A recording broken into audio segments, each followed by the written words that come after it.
Over 60 heavy legs? Texto principle. This improved circulation.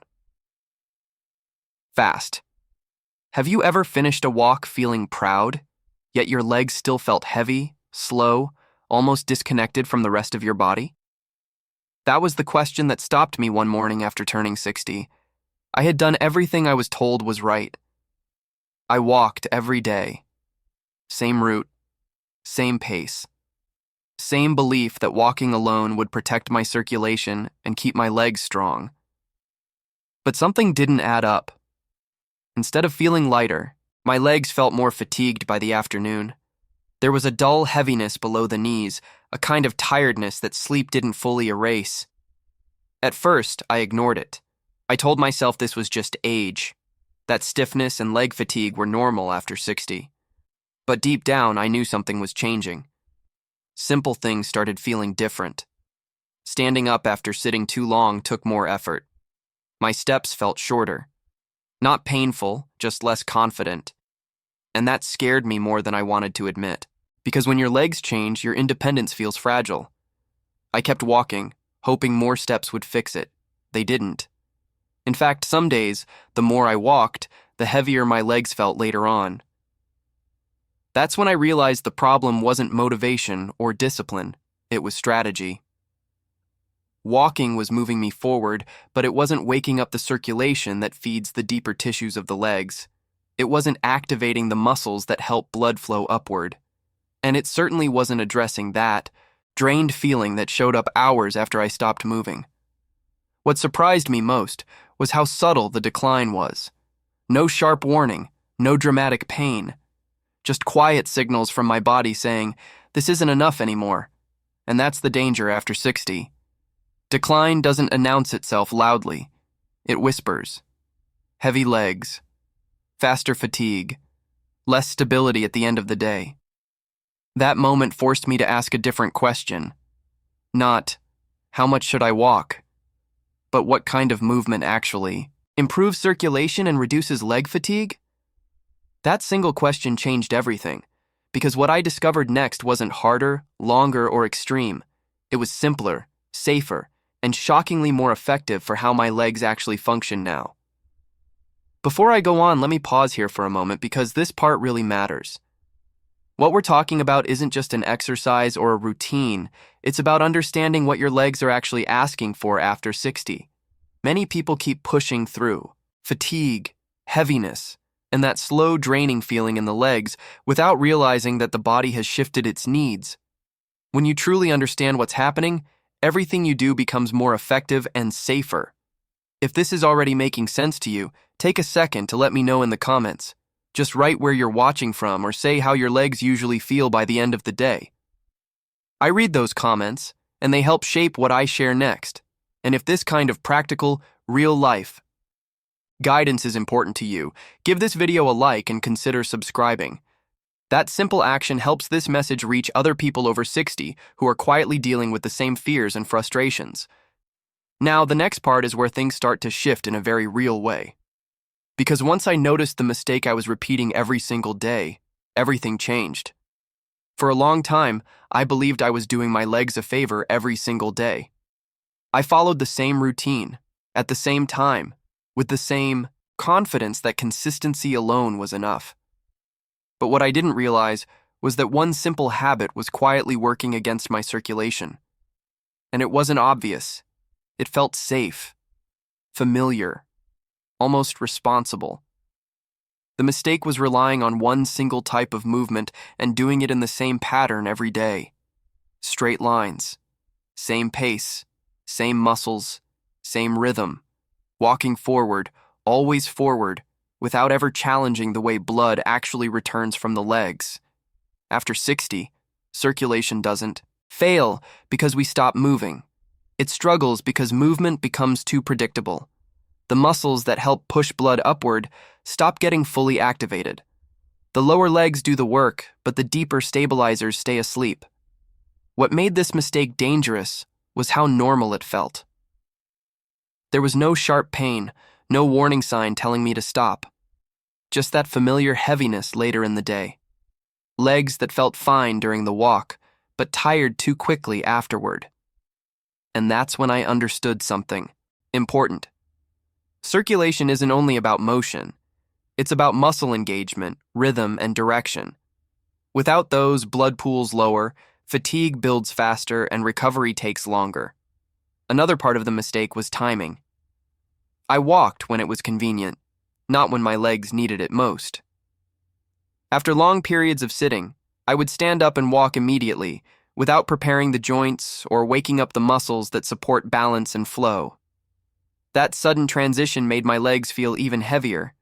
Later on, I thought I was helping, but I was skipping the very signals my body needed to move blood efficiently. The hardest part was admitting this wasn't about aging faster.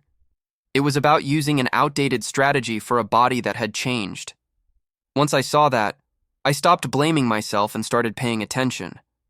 I noticed how my legs responded to different types of movement, how certain sensations felt warming and energizing, while others drained me hours later.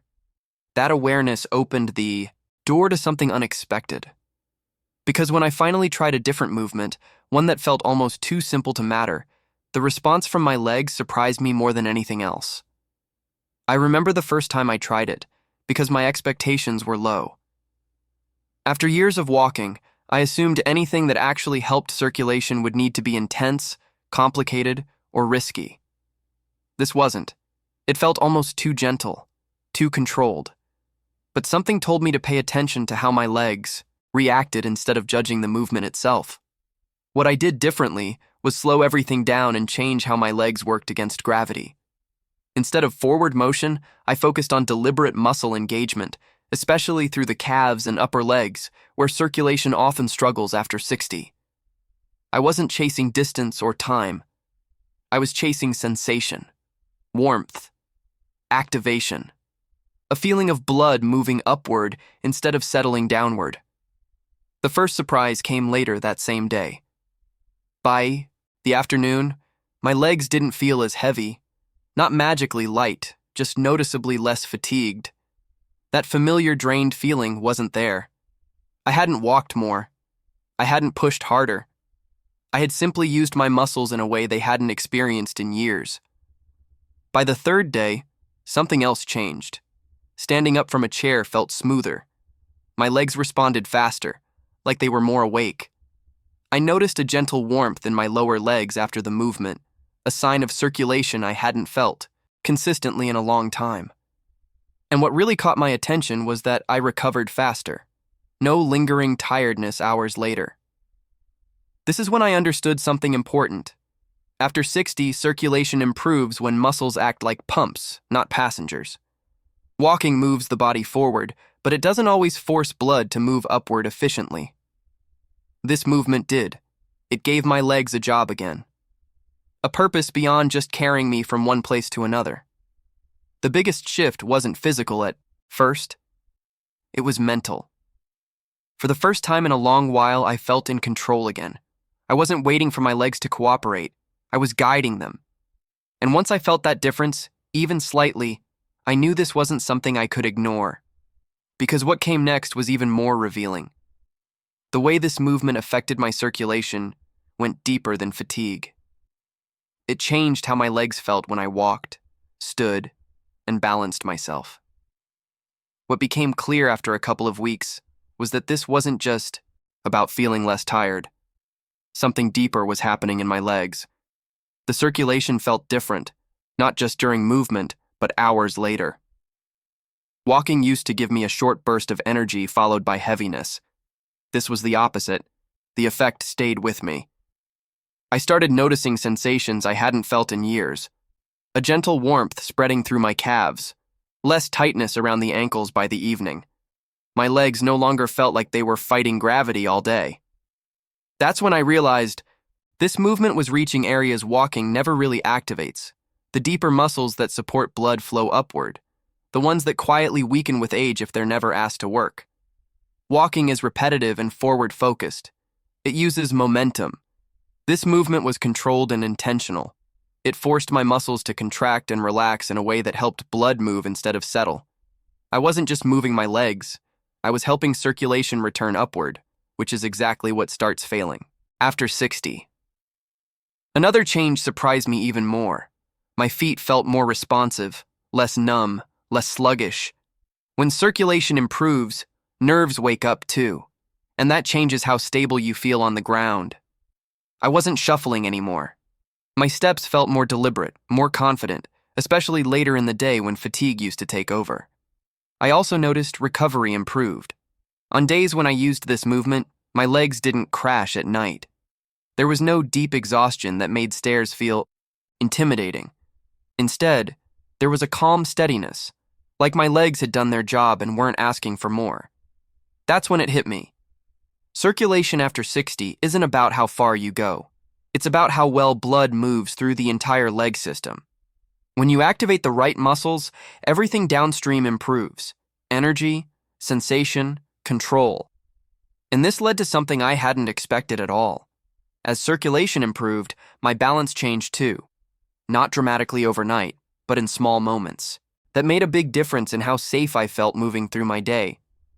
I didn't connect circulation and balance at first. I thought balance was about the brain or the inner ear, something separate from how my legs felt. But as my circulation improved, my stability changed in subtle ways that were impossible to ignore. The first sign was how I stood. I wasn't shifting my weight as much. I wasn't searching for the ground with each step. What surprised me most was how this showed up during ordinary moments. Turning around in the kitchen, stepping off a curb, standing still while talking to someone. Those were the moments that used to feel slightly uncertain, especially later in the day when my legs were tired. Now there was a quiet confidence there. My legs felt present, engaged, like they knew where they were supposed to be. Better circulation meant better communication between my feet, my legs, and my brain. When blood flow improves, the small muscles that stabilize your ankles and knees wake up.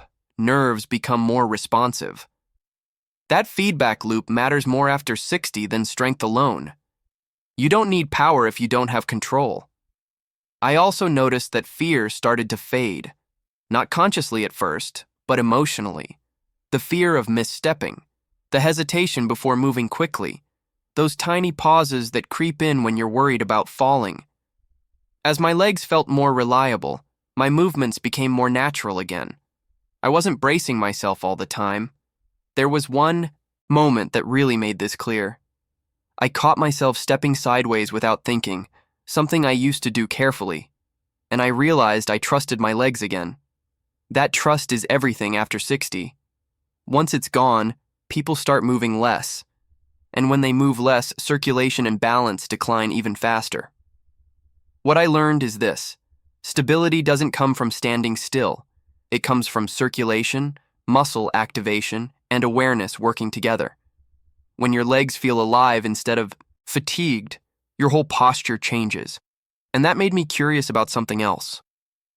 Why certain times of the day seem to amplify these benefits more than others. That's when I started paying attention not just to what I did, but when I did it. At first, I did this movement whenever it fit into my day. Morning one day, late afternoon the next. But after a few weeks, I started noticing a pattern. The way my legs responded depended heavily on timing. The same movement felt completely different, depending on when I did it. That caught my attention because it explained why some days felt great and others felt only mildly better. In the morning, especially after waking up and before long periods of sitting, my legs responded almost immediately. There was a faster sense of warmth, less stiffness around the knees and ankles, and a feeling that circulation was being switched on instead of slowly dragged into motion. After 60, the body wakes up slower, and blood tends to stay pooled, lower after hours of lying still. Doing this movement early helped reset that. Evening was the second key moment. After a full day of sitting, standing, and moving in short bursts, my legs used to feel heavy and tired by dinner time. When I repeated the same movement in the early evening, the effect was different but just as valuable. The fatigue eased, the tightness softened. It felt like my legs were draining properly instead of holding on to tension. What mattered most was consistency at EI. Those moments, not intensity. I wasn't pushing harder. I wasn't doing more repetitions. I was working with my body's natural rhythms. Circulation improves when muscles are activated at the right time, especially after long stillness. That's something walking alone never addressed for me. I also noticed sleep improved on the days I kept this routine. My legs felt calmer at night, less restless. That deep, heavy fatigue that used to show up before bed was gone. Instead, there was a steady, relaxed feeling that made falling asleep easier. This is when I understood that habits protect the body more than effort does after 60. Small actions, done at the right moments, create effects that add up quietly over weeks. And those effects don't just change how your legs feel, they change how you live. Because once my routine settled in, something bigger shifted. My sense of independence started to feel solid again, not fragile. And that's what I want to talk about next. What surprised me most wasn't just how my legs felt, it was how my day started to feel different. When circulation improved and fatigue stopped controlling my movements, my sense of independence quietly returned. I wasn't planning my day around how tired my legs might get later. I wasn't scanning rooms for places to sit. I wasn't thinking twice before standing up or changing direction. Little decisions became automatic again. Carrying groceries without rushing, standing longer while cooking, walking through the house at night without that subtle hesitation. These are small things, but after 60, they define whether you feel capable or cautious, and that line matters more than most people realize. I also noticed I stopped compensating. Before, when my legs felt weak or heavy, my upper body did more work. I leaned forward. I shifted weight too quickly. Those compensations add up, and they're often what lead to loss of balance. As my legs felt stronger and more responsive, my posture naturally corrected itself. I stood taller without trying. I moved smoother without forcing it. There was an emotional shift, too. Independence isn't just physical, it's psychological. When your legs feel unreliable, your world quietly shrinks. You avoid things without admitting it. Shorter outings, fewer spontaneous movements. When that reliability came back, my confidence followed. I trusted my body again, and that changed how I interacted with everything around me. What made this experience so important to me was realizing how close I had been to normalizing decline. I had accepted leg fatigue as just part of aging, when in reality it was my body asking for a different kind of movement and attention. Once I listened, the response was immediate and real. That's why I believe ignoring heavy, tired legs is one of the biggest mistakes people make after 60. Not because it hurts today, but because it slowly erodes autonomy. Circulation, balance, and confidence are deeply connected. When you protect one, you protect all three. And this brings us to the final piece. Because knowing this is one thing, turning it into a lasting habit that supports your future is another. If you stayed with me until now, it tells me something important. You care about your independence, your circulation, and how your body will carry you through the years ahead. That already puts you ahead of most people. If this video helped you see your legs differently, take a moment to subscribe to the channel. This is where we talk about real movement, real habits, and real function after 60, without extremes or false promises. If this resonated with you, leave a comment below and write, "Strong legs." I read those comments, and they help me know what you're working through right now, and if this video made sense to you, please leave a like. It helps this message reach other people who are quietly dealing with tired legs, poor circulation, and fear of losing autonomy. Now don't stop here. The next video appearing on your screen goes deeper into simple daily habits that protect balance and leg strength as you age. Click it and keep moving forward with me.